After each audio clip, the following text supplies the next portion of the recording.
What are the implications from your perspective if the American public comes to believe that Israel was involved, planned, and carried out the 9/11 attacks? You know, even Henry Kissinger and the CIA said something that I agree with.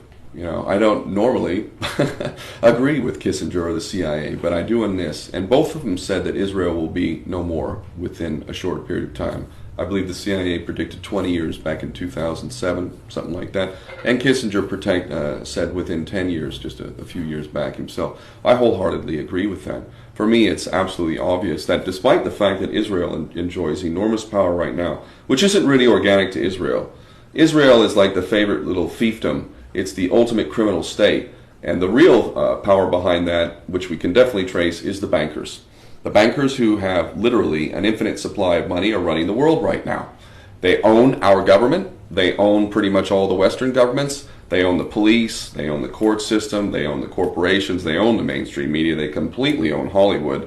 And they virtually infiltrate and control every non-NGO and every kind of meaningful social institution you can name because they have the money to do it. So Israel's their favorite little plaything. So I don't think that Netanyahu or any of these other criminals really have any power. Maybe some a little bit more than others, but they're all puppets, just like our presidents and all the other heads of state. They're all puppets. They all work for the bankers. So they tell us a bunch of lies every election cycle, but they actually follow the orders of the bankers. And if they don't, well, the last one who didn't follow the orders was John F. Kennedy, and he did not follow the orders. In fact, he defied the Federal Reserve Bank openly. So Israel is living on borrowed time, if you ask me. And I don't think there's really much doubt of that. The question is Israel going to exercise something known as the Samson option? Because now, thanks to our treasonous governments, thanks to John F. Kennedy being assassinated, it is now a reality that Israel has approximately 200 to 400 nuclear weapons. Thanks to Germany, who has gifted Israel with Dolphin-class submarines that have now been nuclear armed, Israel has the capacity to deliver those nuclear weapons anywhere on the planet with virtually no notice. So the reality we're living in now is this possibility of the so-called Samson option. And for those that don't know what that is, they should Google it. And don't trust me, Google it and verify it for yourself. It's an old biblical story, effectively paraphrasing here. Samson, a Jew, was basically facing an enemy force that was overwhelming. He knew he was not going to be able to beat it back. So what he did was he lured these forces into the temple, and then he pushed down the pillars of the temple, and he killed himself and everyone else. This is the Samson option, and the modern day equivalent, according to high-level thinkers within Israel, is that if Israel's security, if Israel's existence is threatened, that we will take out the whole world, that we will use nuclear weapons against the whole world, that we will use the threat of destroying the whole world if our existence is threatened. Now keep in mind the bankers own Israel. It's their favorite little plaything. It has no extradition treaties with anyone in the world. It's involved in blood diamond trading. It's in sex trafficking, organ trafficking. It's committing active genocide by the legal definition of the word according to Black's Law Dictionary, genocide. It is the ultimate criminal state.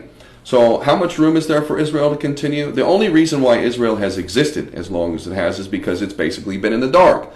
The powers that be in the mainstream media have kept it in the dark. The truth about it has never been exposed. The light has not been exposing it. Now the light is exposing it, and that's why it's living on borrowed time. So the question becomes, is Israel going to exercise the so-called Samson option? And how much more of American taxpayers' money is going to be used for Israel to produce even more nuclear weapons and more military technology to the point that we already face this monstrous threat? It is incredible.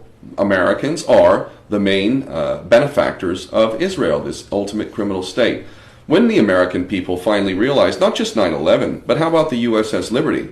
We get back to the USS Liberty in 1967. The lesson that was taught to Israel, keep in mind this was not too long after Kennedy's assassination, and that traitor, this incredible perverse traitor, Lyndon Baines Johnson, was now in the office, totally bought and paid for by the Zionist Jewish supremacist lobby.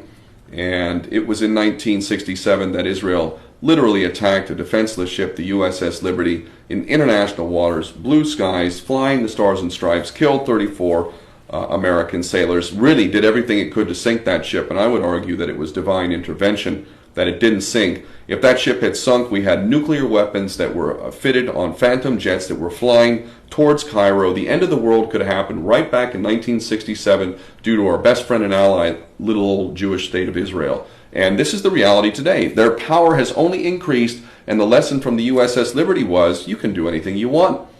Johnson and other traders have always covered this up successively for decades. I know some of the survivors of the USS Liberty. So it's no surprise what they were involved in 9/11. Again, the lesson is Israel can do anything.